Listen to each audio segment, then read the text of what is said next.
everybody, and welcome to Joy Has Questions. Today I am going to be talking about caucasity, what it means, is it truly racist, and why I am thoroughly happy to put it into my new words for Joy's vocabulary.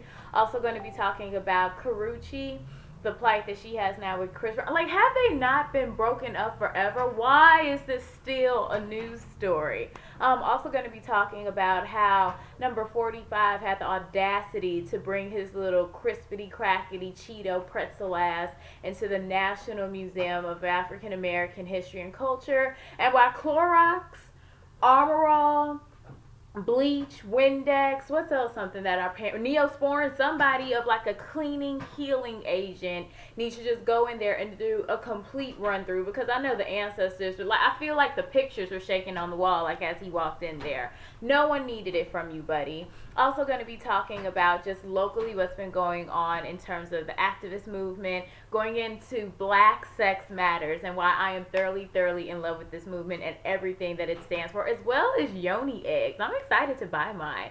So this is going to be a little tidbit for the ladies. So let's just go into it. In terms of caucasity, I first found out about this because my best friends put it in our high school like group me, and they literally changed the name to I'll take caucasity for 500, which I have been like, every time I go into our group me now, I just crack up laughing. Basically, it is a combination of clearly Caucasian, but then also the word audacity. I don't know if any of you all have seen the hashtags, but just go on Instagram, Google the memes, and you'll see like Skeletor with his hands up. And it's always with this picture of like this new trend of a white man basically brushing waves into his head. Whether it's, Bantu knots or mini buns by Marc Jacobs, which are Bantu knots, or French braids being three-stranded twists that the Kardashians have felt the need to claim for themselves. But it's okay, because Crowzilla, aka Shawnee Crow, is taking it back with her amazing visual art presentation that Beyonce as well as Solange have featured, showing that no braids, girls, those resonate with us. Like, we're just going to settle that right here with our, culture and ancestry. If you are offended at caucasity, you don't understand the frustration of minorities, because caucasity is not something that was, bred out of hate.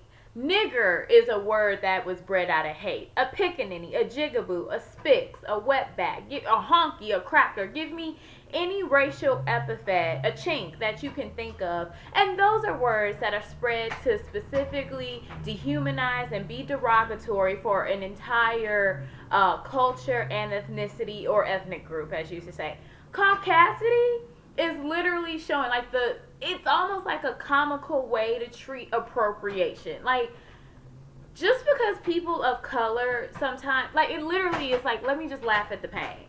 It is not fun to be in a situation where you feel like my voice is not heard, I am not appreciated, I'm completely looked over, but then when a white counterpart finally gets a hold of it, it's the new hip thing to do. So it's kind of like the caucasity of you fools. Like, how dare you? Like, it's literally like that.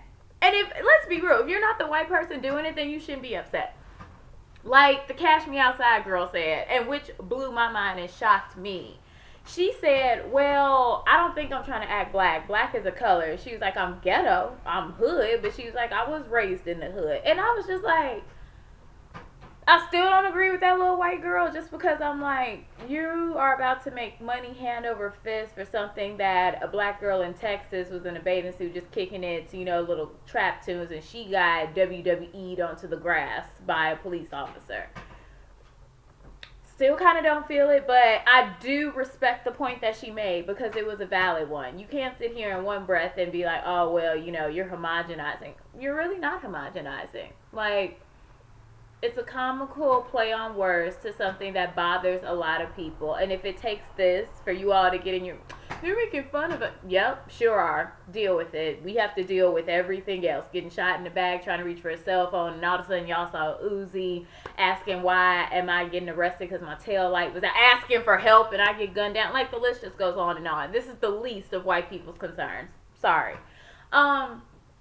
So I have just every chance I've been getting, I've been like doing it. Oh, in a group me, I left a message to my friends. I was like, these are three-stranded twists, commonly appropriated by Kylie, Kendall, as well as the rest of the Kardashian clan, but have been worn by African American women since the beginning of time.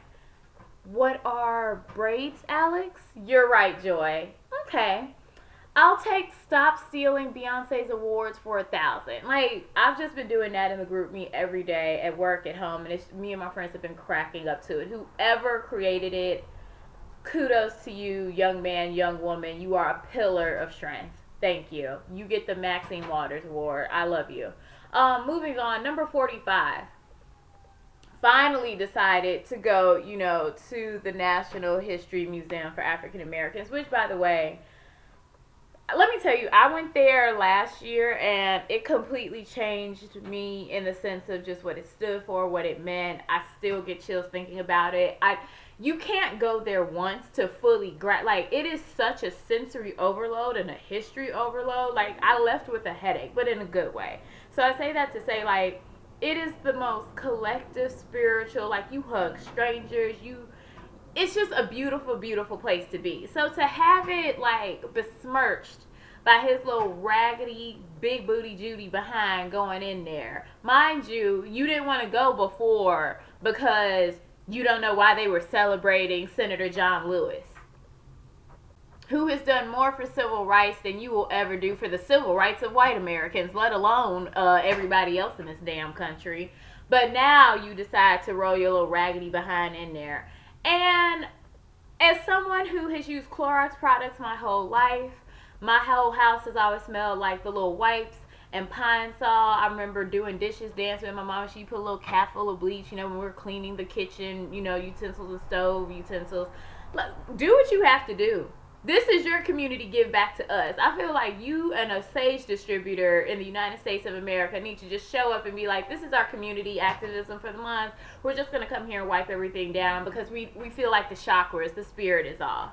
I'm convinced, especially like if you've ever been in the museum, like the lower level is like where all the true, it's treated, they treat the whole construction of the building like a one huge timeline. So the basement is like, the beginning of our culture and civilization as it was first documented, and then rises above.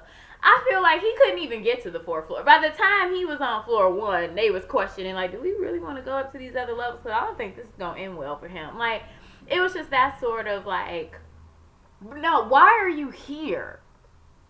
You got, in one breath, asking a correspondent, White House correspondent who has served under 3 different presidents, like, oh, well, do you want to call the CBC? Which, even when I watched how he disrespected that woman and was like, oh, well, do you want to set up the meeting like she's, an apprentice? Like, he must have thought he was back on a TV show. Like, this is a professional working woman who has a respected voice in the journalism community, is a correspondent for MSNBC, CNN, TNT, KWSRP, everything. Like, she is respected the world over. And you looking at her like, put it on the calendar, Dottie. The only thing that pissed me off, I wish she wouldn't have told him what CBC stood for. I wish she'd have kept saying CBC, because he'd have came up and been like, Colonel Black and Chicken, like, he don't know what the hell it was. And I'd have been like, and this is the clown that you all sat here and elected. He didn't know that it stood for the Congressional Black Caucus, which, mind you, doesn't even just serve black people. It also serves white people or disenfranchised, which, hilariously enough, a lot of the news reports have been rolling in that the Republicans are having one hell of a time when they're going back to their town hall meetings, because the very people who voted for Trump are now going, well, what's going to happen to the Affordable Health Care Act? And I have a predisposed condition, and little Timmy and Bobby can't be in the mines because they have type 1 diabetes. You should have thought about that bullshit before you sat here and voted for him. So if this is the repercussions, then so be it, because you wanted to make America great again. Well, hopefully your kid or yourself don't fall out and die before it happens, and you'll get to live to see that day. So I'm like, at the end of the day, to sit here and have this man in this hallowed, it's not even a museum to me, it is a hallowed sacred space to show the contributions that African Americans and the African diaspora has not only made on America, but on the entire world. It is a place of pride, it's a place of joy and laughter and a whole bunch of fine men. Woohoo! Let me just say that. So to have him there, I was like, this isn't even a photo op. This is like Steve Harvey was laughable. This is just like, bro, go home. Even yeah, it didn't feel sincere, and no one respected it, and no one cares because we all hate you. Duh.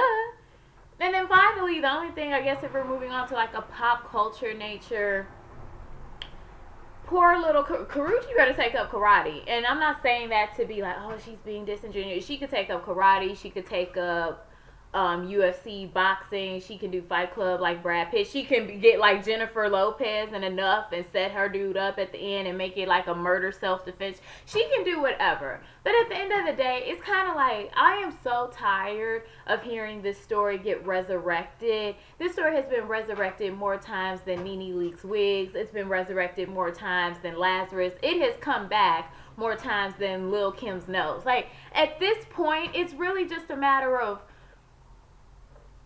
you made the decision to be with this man, and then whatever happened to the relationship, you chose to stay for however many years.